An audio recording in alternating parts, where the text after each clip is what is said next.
He's my brother.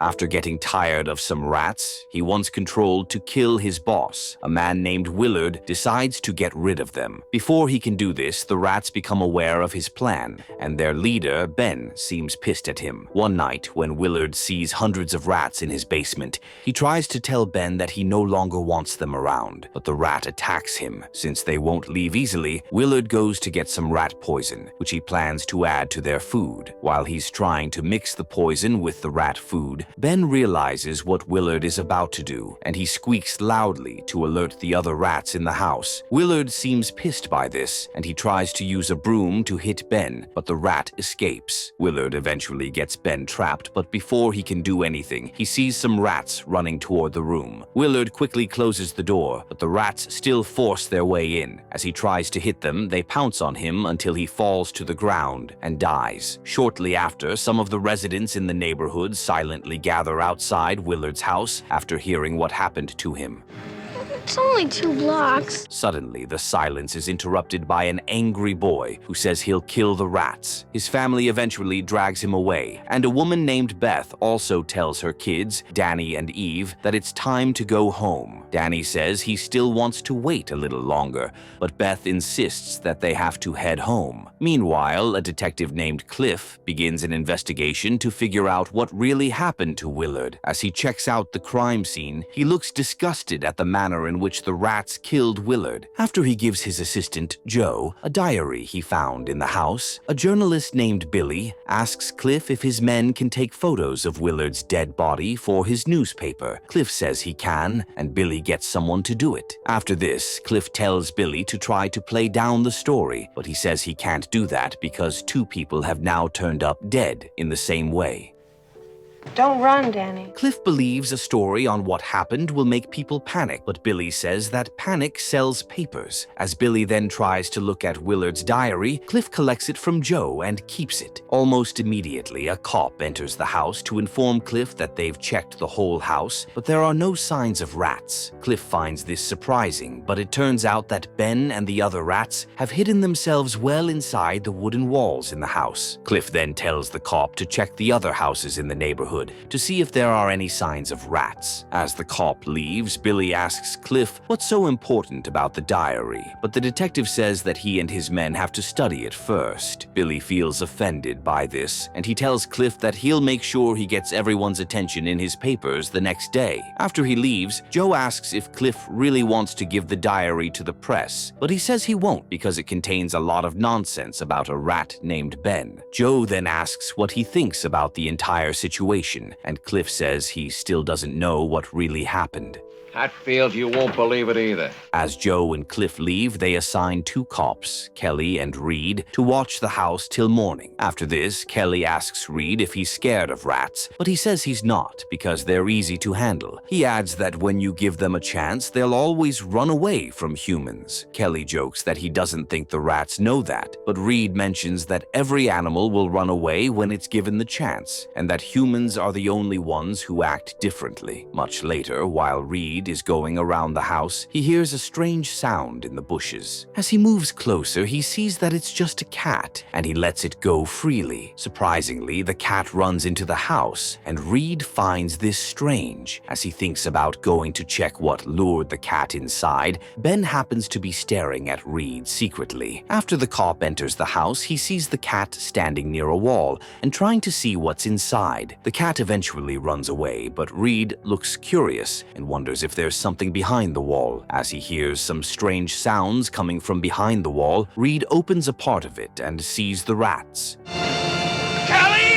He immediately tries to kill them, but Ben alerts the other rats in the house to attack Reed. Unfortunately, Reed is unable to handle them, and he calls Kelly for backup. Kelly doesn't hear him, and as Reed looks scared, he starts shooting at the rats. This still doesn't seem enough to take them down, but Kelly eventually hears the gunshots. Before he gets to the house, though, Reed has already been killed by the rats. Much later, Cliff, Joe, and Billy get to the scene again with some cops. As Kelly tries to explain what happened, he struggles to hold back tears, and Cliff consoles him. Cliff then orders his men to take down the wall panels to see if there are still other rats in the house. He also tells Joe to call the exterminator because he wants the entire house gassed from top to bottom.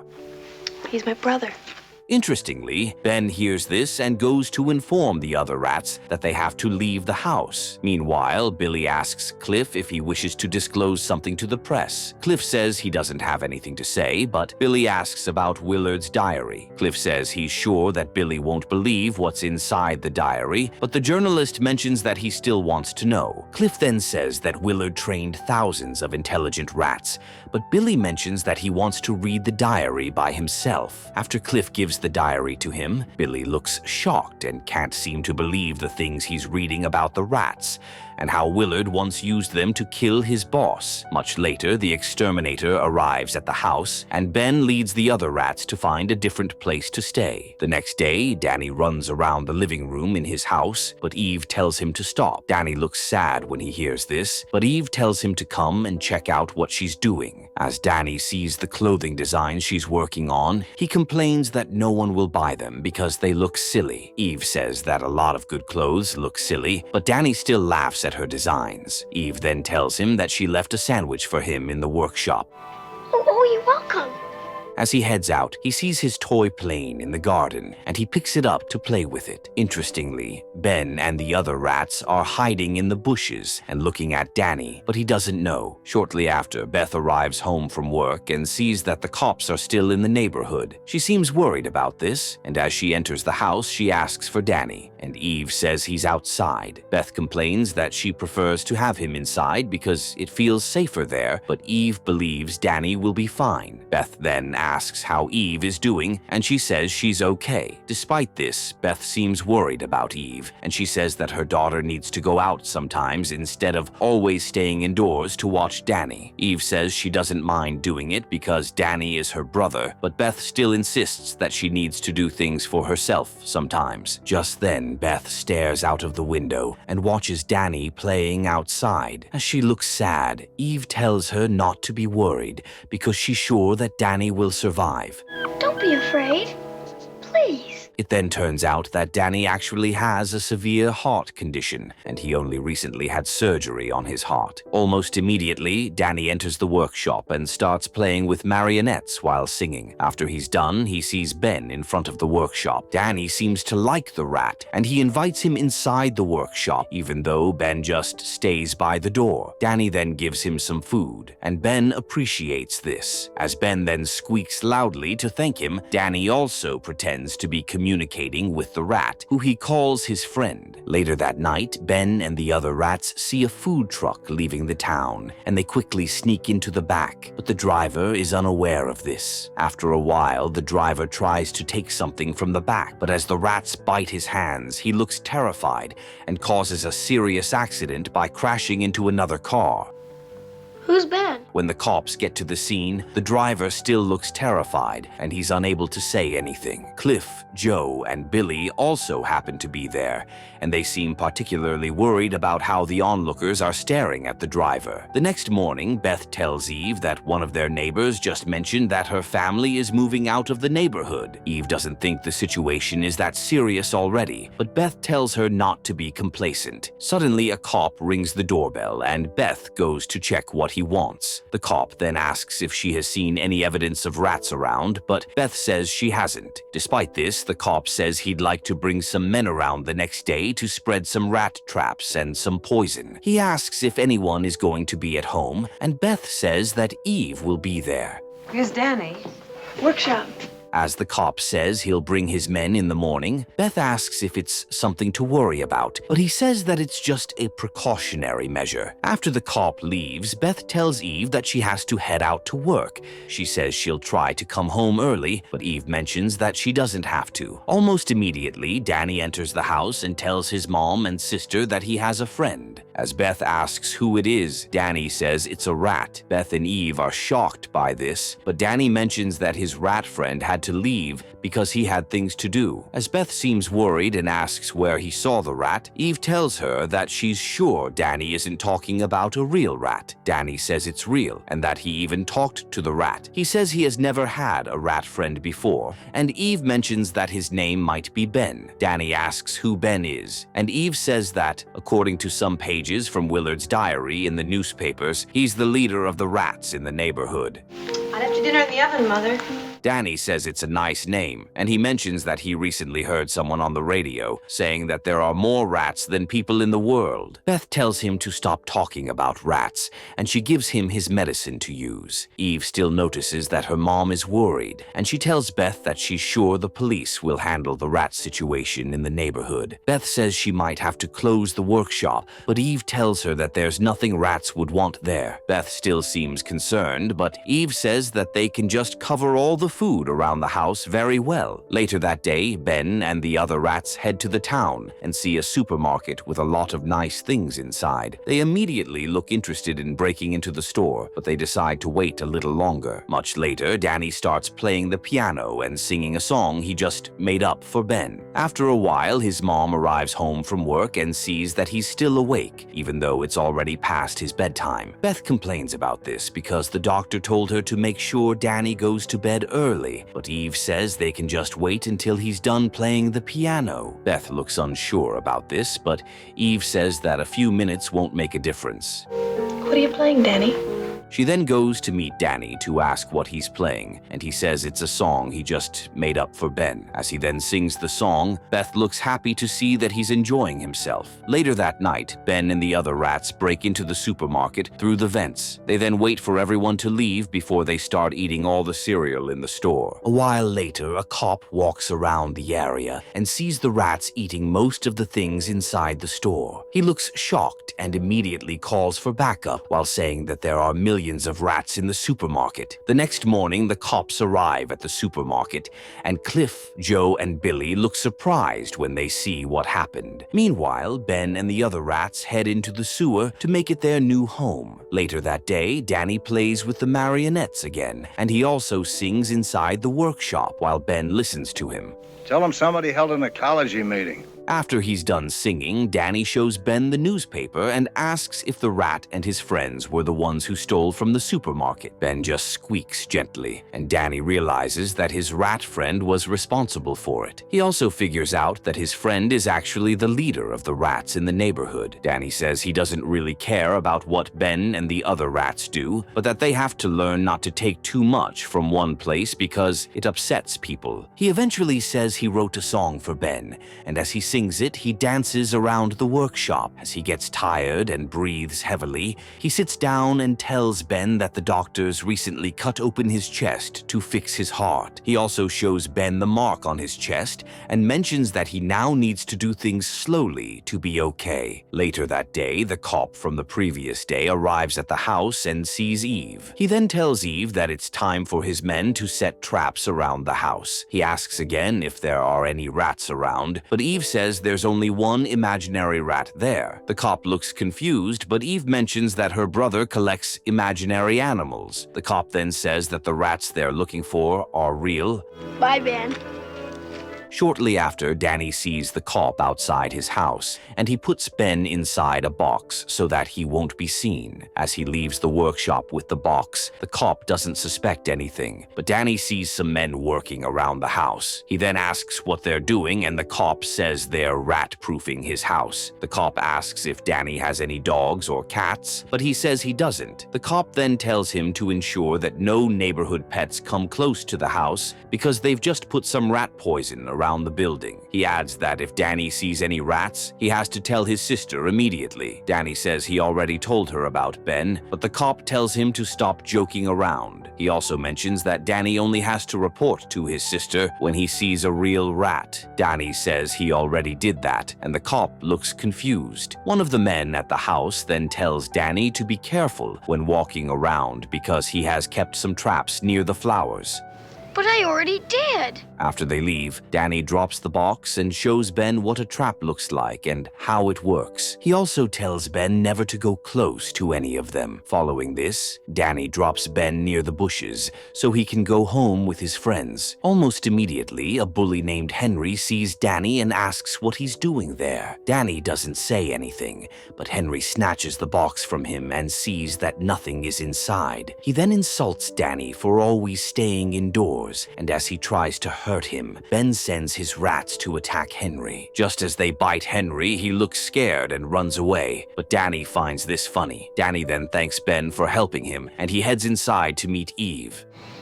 Watch. Shortly after, Henry's mom reports what happened to the police because she has already had to bandage the bite marks on her son's leg. As Cliff and Joe get to the house, Eve tells Dany to confirm if he saw some rats attacking Henry. Dany says he didn't see anything, but Henry calls him a liar. He adds that Dany was the one who called the rats to attack him. Cliff then asks Dany what really happened, and he mentions that Henry fell into a rose bush. Henry says it's a big lie, but Cliff asks if Dany has seen any rats around. He says he has seen Ben, but that he already told his sister about it. Henry sounds pissed and says that he's sure Dany keeps rats in the garage. Cliff then asks if Dany can take them to meet Ben, and he says he can. After this, he takes them into the workshop and shows them a fake rat, which he calls Ben. Cliff looks disappointed by this, and he eventually leaves with Joe. Later that night, Ben and his rats break into a candy factory, and they scare everyone there away. Shortly after, Eve goes to Dany's room to ask if he remembers their deal that they can't lie to each other. Are you hiding something? Dany says he does, and Eve asks if he lied to Cliff. Dany says he doesn't have a deal with Cliff, and Eve realizes that he lied. Dany then says that the cops are spreading poison around and trying to kill all the rats in the neighborhood. Eve mentions that the rats are dangerous, but Dany says that some of them are okay. Eve asks if he's hiding something and if he wants to talk about it, but he says he doesn't want to. Eve cannot believe this, but Dany changes the topic and asks if he's going to die. Eve says that everyone dies, but Dany asks if he's going to die soon. Eve says she's sure he'll be fine as long as he's careful, but Dany mentions that he wants to know what the doctor really said. Eve then mentions that the doctor said Dany will need another operation and that he might not survive. Dany then says that he'll make sure he doesn't die, and Eve tells him that she loves him. After she leaves the room, Ben shows up at Dany's window, and Dany brings him inside. I won't die. I won't. He then talks about how he told a big lie to protect Ben when Henry tried to report him. Ben eventually spends the night with Dany, but no one knows about this. The next day, Cliff gets frustrated about the rat situation in the town, and he says that he wants all the drains to be checked thoroughly within the next 24 hours. Later that night, Ben leads his rats to break into a pastry shop. After they're done there, they enter a nearby health spa, and everyone inside runs away when they see the rats.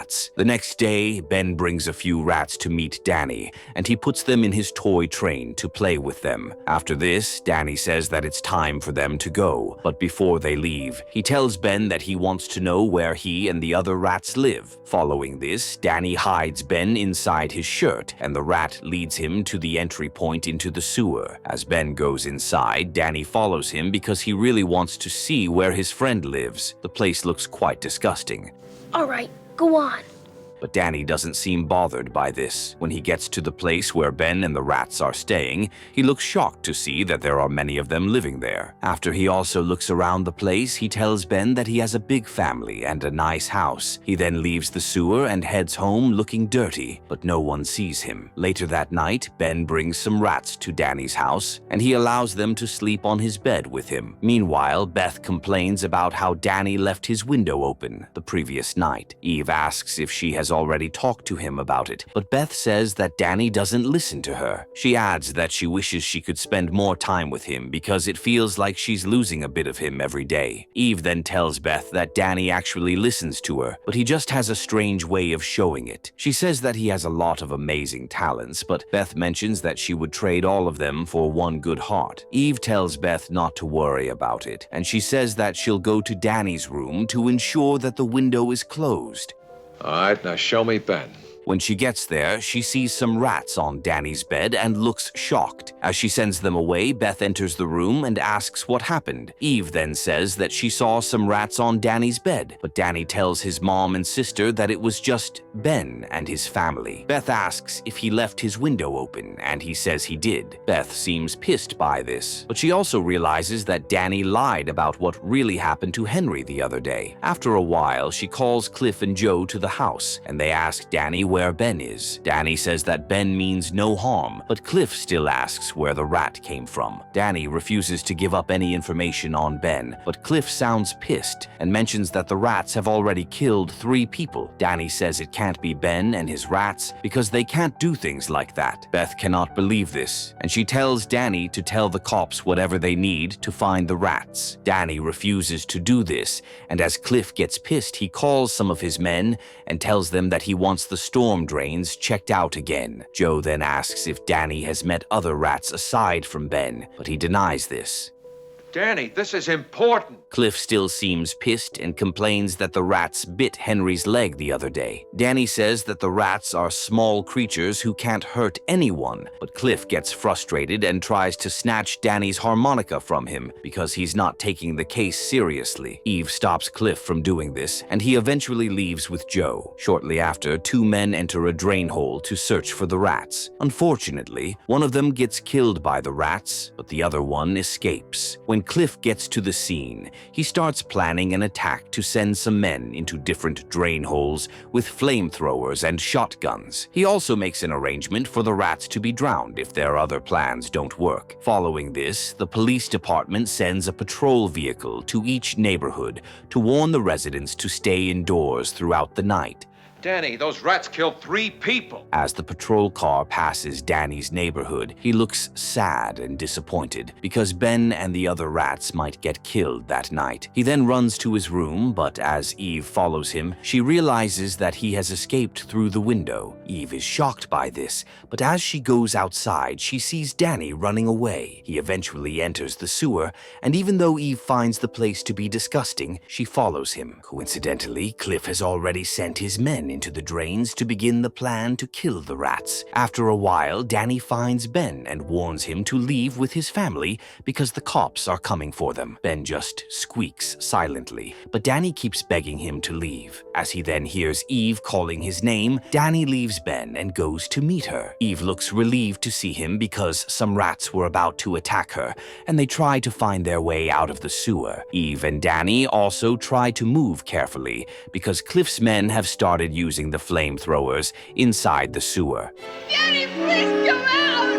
Meanwhile, Ben alerts all the rats that they're under attack, and they start running away. Some of them get killed in the process, but others fight back and kill a few cops. One of the cops manages to survive, and he heads out to warn Cliff that the rats are killing the men in the sewer. Cliff says he has to check what's happening down there himself, and Joe follows him. As Cliff asks Billy if he's coming along, the journalist says that he's only paid to write about heroes, and that he doesn't have to become one. Cliff and Joe then head down to see what they can do to help. Almost immediately, Dany and Eve get out safely and head home to meet their mom, who was already crying because she thought something bad had happened to them. Beth looks happy to see her kids, and she asks if Dany is hurt. As she says she'll call his doctor, Dany says she doesn't have to. Eve also mentions that Dany is now stronger because he was the one who saved her.